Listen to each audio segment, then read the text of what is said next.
Bienvenidos, bienvenidas a una entrega más de su programa Charlando con César Mancera, su servidor y amigo. Sean bienvenidos, qué gusto saludarlos.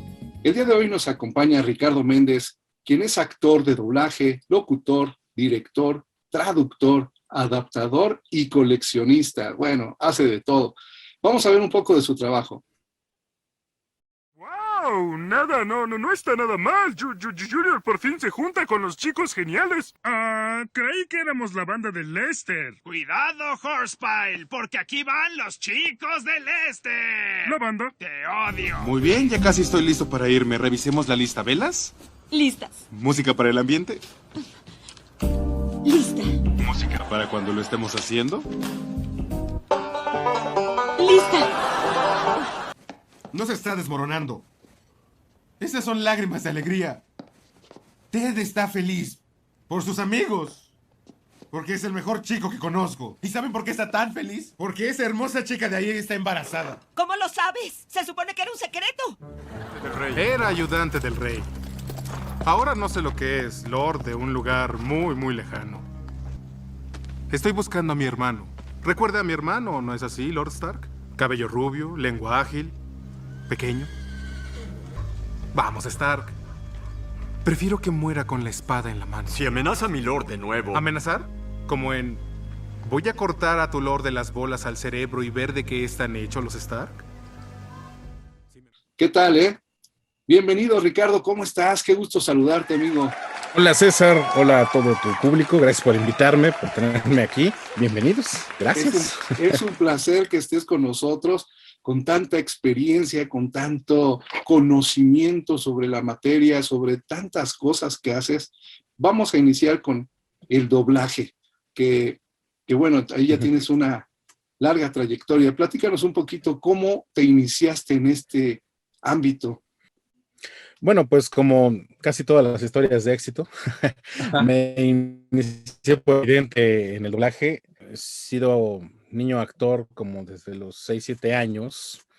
Y no es que fuera propiamente actor, porque, bueno, sí, estudiaba cursos de teatro y así en los veranos. Bueno, los niños de ahora envidiarán nuestras vacaciones de verano, que eran como de 3 meses. Entonces sí daba mucho tiempo de tomar cursos de verano, ¿no? Entonces, pues básicamente para que los niños no molestáramos a los papás, nos mandaban a cursos, ¿no? Entonces, bueno, tomé varios talleres de teatro y de pintura y algunas artes así en esas épocas, ¿no? Pero, o sea, finalmente, pues tenía esta noción de la actuación y después ya como, pues, un experimento personal, pues yo seguía como actuando, ¿no? De hecho, por ahí me encontré el libro de Un actor se prepara de Stanislavski, ahí lo leí, entonces también como tal, no, yo no estudié la carrera de actuación, pero bueno, con todo lo que tenía de niño, más lo que he ido creando, pues bueno, he formado una especie como de técnica y bueno, actualmente sigo tomando cursos, ¿no? Pero eh, pues finalmente yo siempre hice eso, yo soñaba con estar en el radio, yo quería ser personalidad de los medios de comunicación, pero yo quería estar en el radio, a mí ni siquiera la tele me llamaba la atención. Y pues fue muy lejos, bueno, muy temprano en mi formación, pero yo viví en Querétaro, en San Juan del Río, y cuando vengo a estudiar la preparatoria en el año del 94 a la Ciudad de México, empecé a tomar cursos y talleres de locución. Entonces, uno de los primeros talleres que tomé, que también fue de las primeras escuelas que empezaron a dar como esto de doblaje y locución, pues por ahí caí en una escuela que se llamaba Spot, que bueno, después cambió el nombre a Arte Spot, ¿no? Donde personalidades del medio me dieron clases, ¿no? Por ejemplo, personas reconocidas en la locución como Patti Palestino y Marta Escobar Patti Palestino me dio comerciales y Marta Escobar me dio desarrollo en cabina. Y por el lado de la actuación fue don Esteban Siller, quien fue mi maestro de actuación en este punto. Y en doblaje, pues fue Luis Alfonso Mendoza. Digo, don Esteban y Luis Alfonso en paz descansen. Les aprendí muchísimo a ambos. Y pues fue como la primera formación. Yo tendría como 15 años allá en el 95, 15, 16 años. Y pues era algo que yo nunca había tomado en cuenta el doblaje, ¿no? O sea, yo ya o sea, sé pararme en un escenario, sé hacer actuación y todo, y no lo había tomado en cuenta. Yo quería hacer radio. Y entonces, cuando empiezo a hacer mis experimentos de radio, siempre terminé poniendo muchas cosas de actuación. Entonces, hacíamos, no radionovela, pero sí hacíamos como radiodramas, radio sketches, etcétera, y hacíamos muchas cosas por el estilo. Y alguna vez cuando ya estuve en la universidad, un amigo ahí me dijo, oye, hay un estudio de doblaje donde están solicitando talento, ¿por qué no les hablas? Y yo dije, podría ser, ¿no? Y entonces pues hablé, me dijeron, sí, claro, vente a hacer una prueba de voz, fui, hice la prueba de voz y como a la semana me dieron mi primer llamado, eso habrá sido en el año del Wow, 97. rapidísimo. Y la verdad es que, bueno, yo no sabía en ese entonces, pero ese estudio había tenido problemas con la ANDA y entonces estaba necesitando talento por todos lados, ¿no? Entonces, bueno, pues Caíste cada quien entra de blandito. alguna manera. Y digamos que caí en blandito en la empresa en donde nadie podía trabajar. Pero bueno, como yo como era independiente, pues no pasaba nada. Claro. Y pues ahí empecé en una empresa que se llamaba Intersound, que estaba muy al sur de la Ciudad de México. Y pues ahí fue donde yo empecé, en el 97. ¿Y cuál fue tu primer personaje? ¿Te lo recuerdas? El primer personaje importante, digamos ya de más de 10, 15 intervenciones, fue una película que se llama Sahara, con Matthew McConaughey y Penélope Cruz. ¿Cómo no? Sí. Yo hice a un personaje ahí, no me acuerdo cómo se llama, la verdad es que ya se me olvidó, pero lo curioso es que si tú consigues la película en el videoclub, Ujú. el doblaje que está es el que se hizo en la otra empresa, pues se hizo dos doblajes de esa película. El que yo hice fue para Estados Unidos. Cuando conseguí el DVD importado, bueno, de Estados Unidos, ahí viene la versión que hicimos en Intersound. Entonces, bueno, este es mi primer personaje que, pues no es nada, nada digno de recordar, ¿verdad? La verdad es que sí me da pena, pero pues bueno, ese fue, digamos, el primero así como ya importante. Claro. Y bueno, ¿en qué momento llegas a esos papeles que hoy en día pues han formado tu carrera? Es que es curioso, ¿no? De repente, o sea, puedes hablar de proyectos como Juego de Tronos o True Blood o, no sé, How I Met Your Mother, proyectos de ese tipo, pero lo cierto es que cuando se están haciendo nadie sabe que van a ser éxitos. Entonces, Exacto. yo estaba trabajando, bueno, en el caso de How I Met Your Mother, yo ya había visto la serie original, me gustaba, me era muy divertida, y esa serie se estaba doblando en Cuernavaca. Y resultó que no me acuerdo bien si el estudio cerró o hubo un cambio de negociación. Algo sucedió que el doblaje ya no se hizo en Cuernavaca y se pasó a Ciudad de México. Y todavía en esa tercera temporada, creo, el talento estaba haciendo el viaje de Cuernavaca para México, pero después ya no le salían las cuentas, ya era muy pesado, muy peligroso, como quiera que sea, es un tramo pesado de carretera. Y Claro. bueno, pues decidieron ya no hacerlo y hacer un cast nuevo de voces. Entonces, la directora de la serie en esa época, que era Olga Nidey, me propuso para la prueba de Marshall y pues hice una prueba y me quedé. Entonces, ahí sí fue, pues, o sea, y esto pasa muchas veces. Tú haces la prueba y pues ya te dirán si te quedas o no. Entonces, ahí me quedé con el personaje Marshall a partir de la temporada 3 o 4, no me acuerdo, hasta que terminó la serie. Y de hecho, ya en la última temporada, los últimos 10 capítulos, pues yo ya los dirigí. Cuando Game of Thrones, nosotros estábamos en esa época haciendo una serie que se llamaba True Blood, que era Sangre Verdadera, con Alexander Skarsgård. Ay, se me olvidó cómo se llamaba la mera mera. Bueno, era una de vampiros, ¿no? De Ujú. HBO. Y en el estudio, pues llegó la serie Game of Thrones. Y entonces el director de esa época que estaba llevando Sangre Verdadera, pues me dijo, mira, este es un güerito como el que estás haciendo, a ver, ven y hazlo. Y entonces en el primer capítulo resultó que yo hice a Jamie Lannister. Y entonces, pues, en el momento que te llega la serie, realmente nunca sabes de qué se trata toda la serie. O sea, tienes como una especie de información general, a veces cuando te la dan, a veces no te la dan. Y pues tienes así como una idea de qué va y más o menos tienes una idea de quiénes van a ser los principales, ¿no? Pero algo que aprendimos en Game of Thrones es que a cualquiera lo pueden matar, ¿no? Entonces, eso fue una sorpresa cuando pues echaron a Ned Stark, ¿no? Spoiler alert, que no haya visto la primera temporada. Y Que no entonces creo ya. todo el tiempo fue así de, nadie está seguro. O sea, antes, o con el viejo régimen de las series, tú decías, bueno, pues es personaje fijo, y a menos que se haya peleado en el contrato o algo, va a durar toda la serie mientras la serie dure. Y acá, pues por aquí la historia era más importante, entonces podían acabar con un personaje principal y así sin saberlo. Y entonces, pues siempre era pensar, bueno, y en esta temporada voy a salir, y en esta voy a salir. En la segunda temporada salí como en 2 capítulos porque mi personaje lo capturan y ya no sale. Y Claro. entonces en la tercera ya tengo más juego y así hasta llegué al penúltimo capítulo de la serie. Y Es de entonces, los pues ese pocos fue como mi afortunados. orgullo, ¿no? Sí, Pero, ya, o sea, ya cuando llegamos a ese punto, pues la serie ya era un exitazo, ¿no? Pero claro. cuando la empezamos a hacer, de hecho, no se había ni siquiera estrenado. Habíamos hecho como 5 capítulos y no se había estrenado todavía. Y así es como pasa con la mayoría de los proyectos nuevos. Ujú. O sea, nunca se sabe, porque hemos hecho cosas muy interesantes, muy buenas, que ni siquiera se han estrenado o que pues no sabemos dónde van a pasar y así, ¿no? Ujú. Y proyectos de todos lados, de todas partes del mundo. Entonces, pues siempre es así como, pues de suerte, ¿no?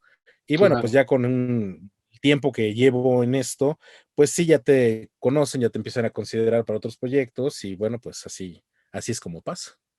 ¿Y cuál consideras tú que es el personaje eh, pues más importante dentro de tu carrera hasta ahora? Francamente, no lo sé, porque normalmente los personajes importantes o como los perciben como importantes son como tu personaje más famoso o el que más te ubican. Y yo no creo tener uno que sea así de, es este, ¿no? Ujú. Obviamente sí hay como, personas muy, muy enteradas de quiénes quieren el doblaje y si ya te ubican, tú eres el de acá, pero por lo general, o sea, yo no soy Goku, por ejemplo, ¿no? Sí. O algún otro personaje de este tipo, ¿no? O sea, hay personajes que me gustan mucho, que disfruto mucho hacer. Ahorita tengo al aire algunos personajes de esos que me encanta hacer, Ujú. pero no sé cuál sea así como mi personaje. O sea, muchas veces, y la verdad es que nunca me acuerdo de todo lo que hago, ¿no? Entonces, porque yo llego, grabo y me voy, entonces muchas veces no sé qué estoy haciendo Ah, ya. en cuanto a personajes, ¿no? Entonces, ya cuando ya llevas un rato haciéndolo, ya más o menos lo ubicas, ¿no? Pero luego tienes tantas cosas que hay cosas que no se te quedan. Claro. Em, por ejemplo, no sé, Marshall de como How I Met Your Mother, definitivamente era un personaje que me gustaba mucho hacerlo. Actualmente estoy haciendo Magnum, Magnum PI, la nueva versión de Magnum, Ujú. el detective del bigote de los años 80. Bueno, hay una nueva versión ahorita en Universal Channel Ya sin Tom y yo Selleck. soy Magnum. Ujú. Ya sin Tom Selleck, obviamente, yo estoy doblando a Magnum, que es Jay Hernández. Y bueno, es una nueva adaptación de la serie. La verdad es que está buena, está divertida. Ahora Higgins es mujer y es ex agente del MI6, entonces se pone muy interesante. Y la verdad es que disfruto mucho haciendo Magnum. Ujú. También hay otra serie que me encanta que se llama Blackish, con Anthony Anderson, que es de una familia afroamericana de clase alta en Los Ángeles y bueno, todas las cosas que les pasan precisamente con esta cuestión de la cuestión de razas. Y es divertida porque siempre hace hincapié en lo que sucede con las personas afroamericanas, ¿no? De una Claro. manera muy graciosa. Y hay una crítica social muy fuerte, pero en sí la serie es muy graciosa. Entonces, esas me encanta hacerlas ahorita, ¿no? Pero pues hay de todo, ¿no? Hay personajes de novelas brasileñas que me encantan y bueno, pues es eso, ¿no? O sea, la verdad es que cada personaje que hago lo disfruto muchísimo y pues o sea, nunca me he fijado cuál es el famoso, cuál no. El personaje icónico, ¿no? ¿Cuál, cuál Ujú. dentro de, en qué momento llegas a la dirección? ¿En qué momento comienzas a dirigir y te conviertes ya en el director que ahora eres? Porque has hecho ya bastantes series. Pues mira, hace como, pues ya como 11 años, 11, ya va para 12, que, bueno, para ese momento yo ya tenía como 13 años en el medio y llevaba como 3 traduciendo, que pues fue también es por oportunidad, porque llegó un momento en el que me dijeron, oye, ¿no quieres traducir algo? Porque le surgía, yo dije, sí, va, y empecé traduciendo reality shows que eran muy complicados, uno que se llamaba El Restaurante, que era inglés, y bueno, y traduje una cosa que se llamaba Escape de la Isla Cocodrilo, que me hacía llorar porque pues era un reality show con puros niños, y a cada uno hay que ponerle un diálogo y una escena de 1 minuto. Puedes tardarte 1 hora traduciéndola porque si hay 8 niños en la pantalla, a los 8 hay que ponerle un diálogo. Entonces, es muy pesado, pero bueno, eso es parte del trabajo. Claro. Entonces, después de traducir un rato, se abrió una oportunidad con unos infomerciales. Entonces empecé a dirigiendo infomerciales. El del Invisi Ear, me acuerdo que fue el primero que hice. Y pues ahora para ganar un poquito más, yo los traducía, yo traduje esos infomerciales, los dirigí.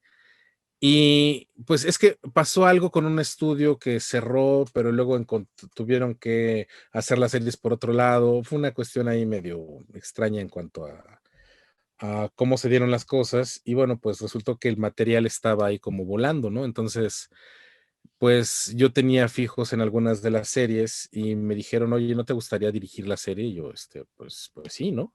Claro, ¿no? Claro. Y me dieron, estábamos entonces haciendo la serie Sons of Anarchy, que era, bueno, por alguna razón en español se llama Los Indomables, ¿no? Pero todo el mundo la conoce como Sons of Anarchy.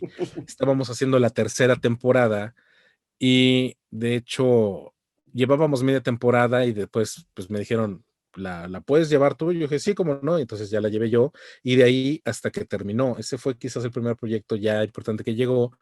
Y pues en la empresa, pues básicamente era el que puedes, échatela, ¿no? Y entonces así me Vamos. cayeron los Power Rangers. También de que alguien la iba a llevar, pero la dejó y me dijeron, tú sabes de esto, ¿no? Yo, sí, venga. Pues al fin que crecí Wow. viendo las películas de Godzilla y pues me quedó, ¿no?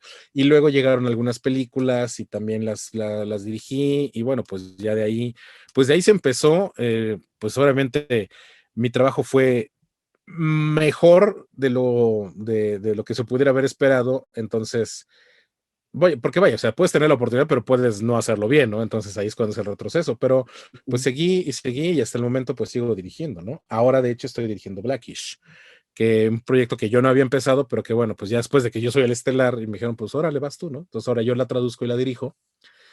Y así, ¿no? Entonces, pues sí ha sido un tiempo de estar llevando varios proyectos. Y pues así se han dado las cosas, ¿no? Un poco, mucho es el trabajo que ya llevas acá, y que bueno, pues sigas haciendo bien las cosas, ¿no? Claro.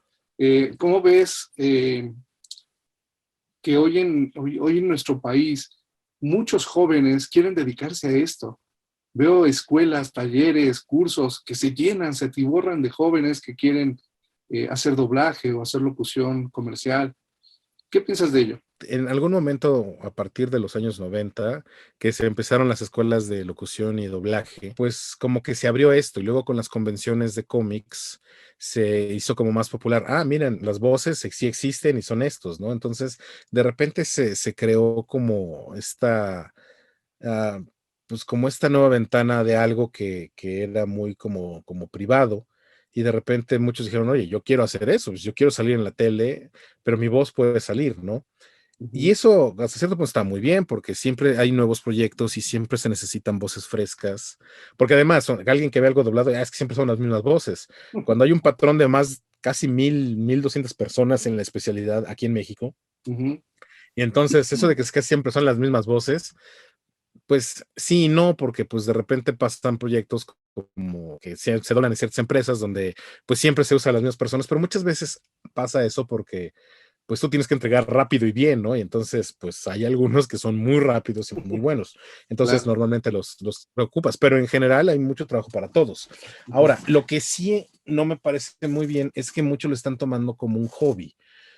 Y entonces, de hecho, es algo que a mí siempre me ha molestado el aspecto en el que me digan, es que pues, lo quiero hacer de hobby a ver si puedo, ¿no? Y es como decirme, lo que he dedicado toda mi vida es un hobby para ti.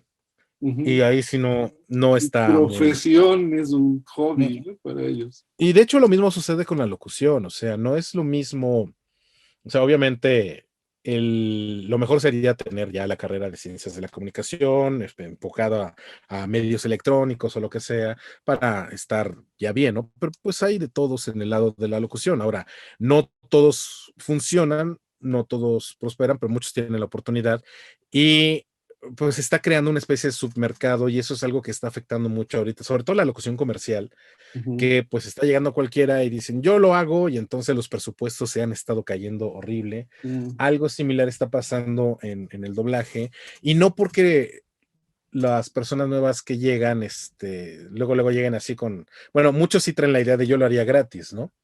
Claro. Y los entiendo, ¿no? Pues finalmente es un trabajo muy mal pagado, que si lo seguimos haciendo es porque nos encanta y porque, bueno, pues aquí seguimos. Y bueno, la verdad es que no puedo patear el pesebre porque yo vivo del doblaje y me ha pagado muchas cosas, viajes, mi auto y en sí otras cosas. Pero bueno, también tiene que ver con la cantidad de trabajo que hago, ¿no? Entonces, pues sí, al principio no vives del doblaje y después llega un momento en el que ya puedes pagarte tus gastos y entonces ya después podrás decir, bueno, ya vivo de eso, pero no es inmediato, no es rápido. Y entonces, pues muchos llegan, tratan de hacer pues cuando no tienes toda la preparación, y aquí sí voy a una formación más grande, como por ejemplo una carrera universitaria o algo que te ponga un poco más los pies sobre la tierra, que te haga ver que tal vez lo veas como un hobby y tal vez sea la mejor forma de enfrentarlo, pero también tienes tu lado serio en donde pues, hay una responsabilidad, donde si no haces el trabajo te pueden correr, o si no lo haces bien te pueden cambiar, o lo que hagas va a repercutir en muchas cosas.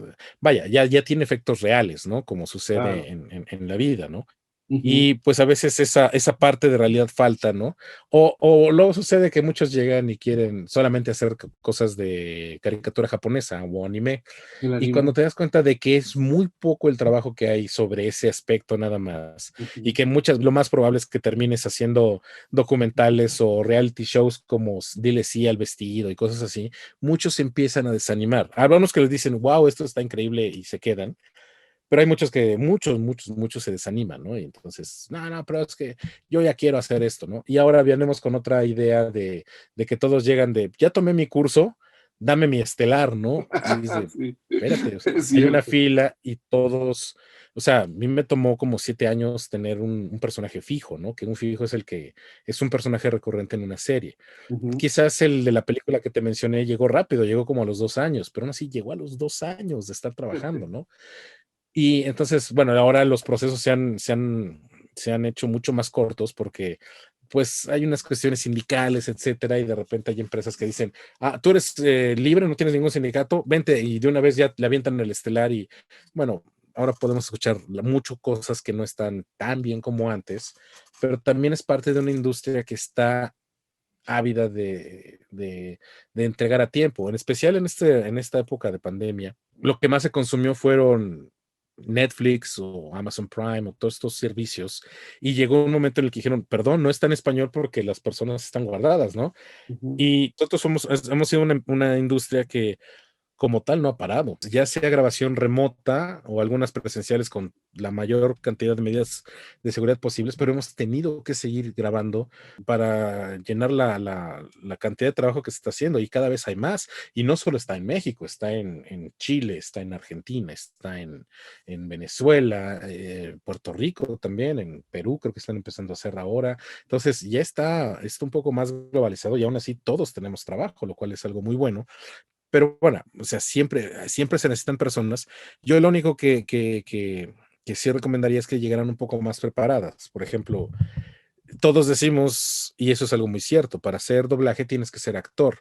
Si bien, ya lo dije yo, no es hipocresía, pero si bien yo no estudié como tal la carrera de actuación, pues la tengo, o sea, desde niño estoy tomando talleres y vaya, me sigo capacitando y sigo haciendo cosas en una rama actoral, ¿no? O sea, finalmente yo no solo trabajo en doblaje, he hecho teatro, cine, esperemos pronto, pero bueno, he estado en televisión y es distinto, ¿no? Ya cuando estás actuando con la cámara aquí enfrente Claro. y en otras especialidades o estar en el teatro enfrentándote al público y vaya, finalmente son cosas que es parte del trabajo del actor. Y he hecho audiolibros y he hecho trabajo de cabina en radio, no como locutor, sino como actor, ¿no? Hubo un tiempo en el que hubo un programa de cuentacuentos con las escuelas de la SEP y por ahí en algún momento yo andaba de cuentacuentos un rato y eso también es parte de un trabajo actoral porque pues no es nada más ir y leerle a unos niños un cuento, o sea, se los tienes que actuar, dramatizar de alguna manera para que el niño vaya, el propósito de ese taller era acercar a los niños a la lectura. Entonces, si no se las haces interesante, pues van a terminar viendo la lectura como que aburrido, ¿no? Y eso no es lo que quieres. Tú quieres engancharlos desde pequeños, que eso es un poco lo que se estaba buscando con ese programa, para trabajar bueno, para tener una comunidad mucho mayor de lectores. Así es. Richard, estamos a punto de terminar ya el programa. ¿Podrías regalarnos algunas voces de las que consideras que son las más llamativas? Es bien curioso, pero es que nunca, que también es parte del trabajo del actor, ¿no? O sea, mi voz siempre es la misma, Sí. solo cambia la intensidad. O sea, por ejemplo, si estoy haciendo a Marshall habla igual que yo y así todo desfadado, a veces un poco más tonto, pero normalmente habla así. Y, por ejemplo, si estamos hablando de Jamie Lannister, simplemente me pongo un poco más serio y según como está el actor, vas modificando tu ritmo y le vas poniendo el tono, la voz, ¿no? Pero, por ejemplo, Magnum habla así como te estoy hablando. Entonces, y Magnum es juguetón y la cosa. Entonces, no tengo muchas caracterizaciones. O sea, de hecho, me ubican mucho por una actuación que hice en Pokémon. Ajá. Y entonces, pues el malvado habla casi fuerte, ¿no? Igual que como haría Jamie o algún otro. Entonces, no tengo así como muchas voces que digan, ¿no? Cuando hacía iShield 21, pues también, pues este era yo, ¿no? Prácticamente todos los animes que he hecho he sido yo. El oso de Padre de Familia. El oso de Padre de Familia ese sí tenía una caracterización interesante, ¿no? Se hablaba de una manera muy interesante, pero es únicamente como hablaba el oso, porque así es como habla en inglés, entonces pues básicamente había que copiarlo. Ese es el único que es así como caracterizado de todos los que hago. Todo lo demás, salvo que más joven o más grande, es básicamente lo mismo. Pero el personaje es el que te da la situación y es el que te da o sea, tú tienes que desvivirte por el personaje y, por ejemplo, hablando de comedias, ¿no? How I Met Your Mother, pues siempre era yo así como, muy tranquilo, sí, Lily, qué bonito, ¿no? Pero, por ejemplo, en Blackish, Dre es súper gritón, ¿no? Y entonces siempre termino yéndome al agudo y acá, entonces es más fuerte y es mucha más energía la que se le transmite al personaje, pero pues ahí está. Que finalmente sí cambia un poco, ¿no? O sea, cambia, pero con respecto, o sea, tú te transformas con respecto al material que tienes. Danos, por favor, tus redes sociales o dónde te pueden seguir para que sepan lo que estás haciendo. Tengo mi Instagram que es rick-mega. Mi Twitter es @Corelian. Tengo un Facebook que casi nunca reviso que se llama Ricardo Méndez Doblaje. Perdón, soy muy malo con mis redes sociales, de hecho, porque como no puedo actualizar nada, aún me acuerdo cuando estábamos en el set de Rosario Tijeras, o sea, de repente nos estábamos tomando fotos en el set y luego llegaban, no pueden tomarse fotos, que no sé qué, pero las vamos a subir después, ahorita, pero así llegan. Cada vez necesitas más